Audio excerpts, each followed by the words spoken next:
Bueno, luego del video disparador que dimos en la clase anterior, vamos a profundizar en algunos aspectos y vamos a aclarar otros para que podamos entender un poquito más el tema de la evolución del neurodesarrollo humano. Empezaremos entonces con el primer día, que se da la fecundación, que es la unión del óvulo y el espermatozoide, formando una célula que tiene un número diploide de cromosomas. ¿Qué quiere decir que tiene un número diploide? Que se suma los 23 cromosomas que tiene el espermatozoide con los 23 cromosomas que tiene el óvulo, formando el número diploide, que es de 46. Una vez que se da eso, en el segundo día se produce la primera división o mitosis, en la cual vamos a tener la fase de 2 células. Esta fase de 2 células son células idénticas que a través de este proceso que ya hemos denominado mitosis se generan en este momento. En el día 3 ya vamos a encontrar una estructura pluricelular que se denomina mórula. Esta mórula da origen a 2 capas celulares muy importantes que después se van a empezar a diferenciar.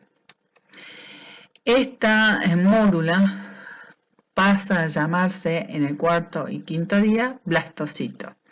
El blastocito está formado por 2 capas que son el trofoblasto, que es externo, y el embrioblasto, que es el que más nos interesa para el desarrollo, el neurodesarrollo, en la parte interna, ¿sí?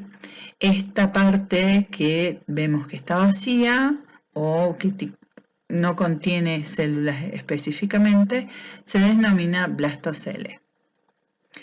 En la primera semana se va a producir la implantación de la mórula en el útero. Ustedes pueden ver el camino que ha hecho el óvulo ya fecundado por las trompas de Falopio y ha ido entonces pasando de mórula a blastocito y finalmente implantándose.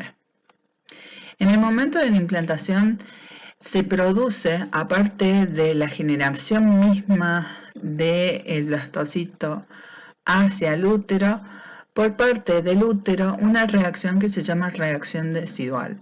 La reacción decidual se encarga específicamente de que el útero emita prolongaciones y de esa forma fije el blastocito que tenemos aquí presente.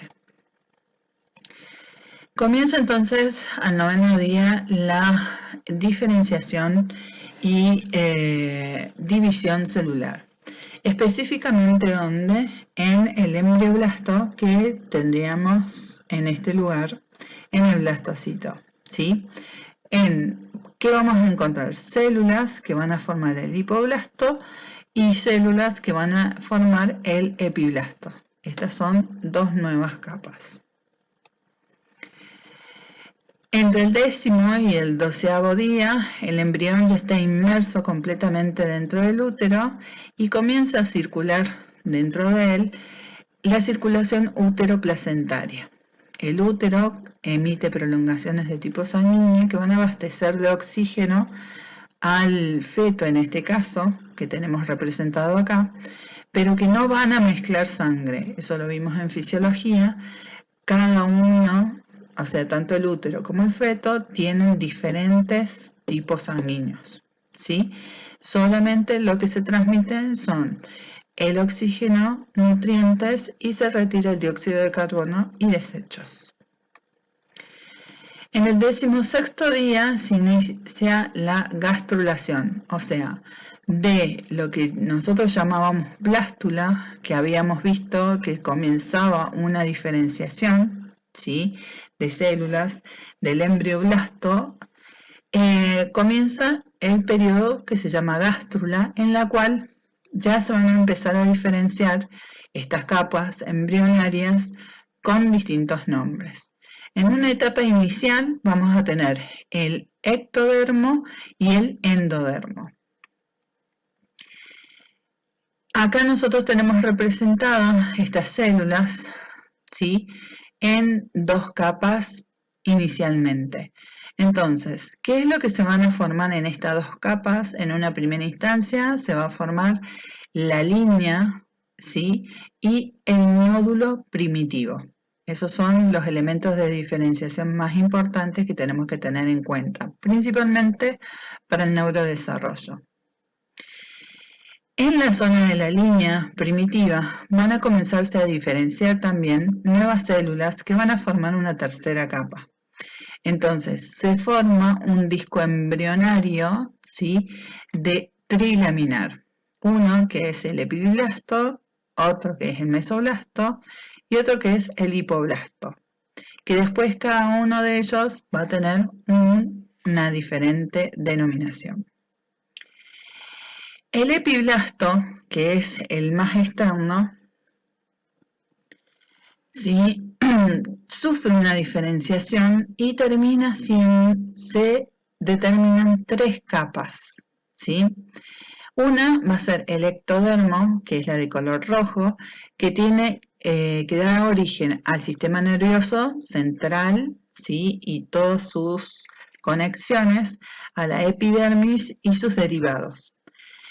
El amarillo es el mesodermo, que es la capa media, ¿sí?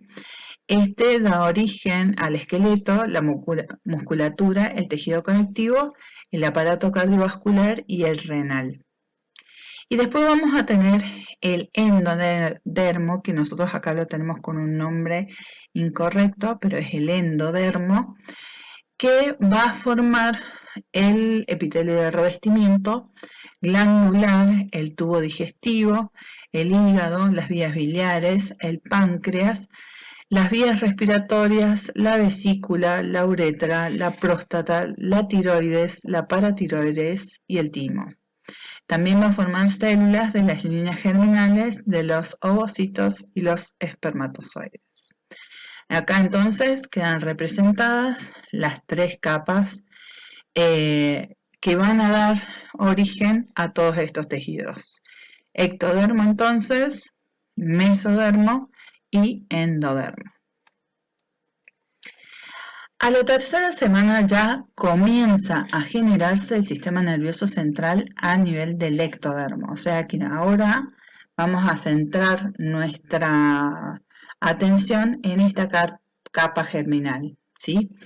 Este se presenta con un engrosamiento, ¿sí?, en forma de zapatilla, que es el que tenemos acá, que vamos a denominar placa neural, cuyos extremos están formados por los pliegues neurales. Acá vamos a ver, este es un corte, ¿sí?, de esta zapatilla que estamos viendo, en el cual podemos ver que hay un engrosamiento en estas zonas que vamos a denominar pliegues neurales. Y estos siguen siendo todas las capas del ectodermo.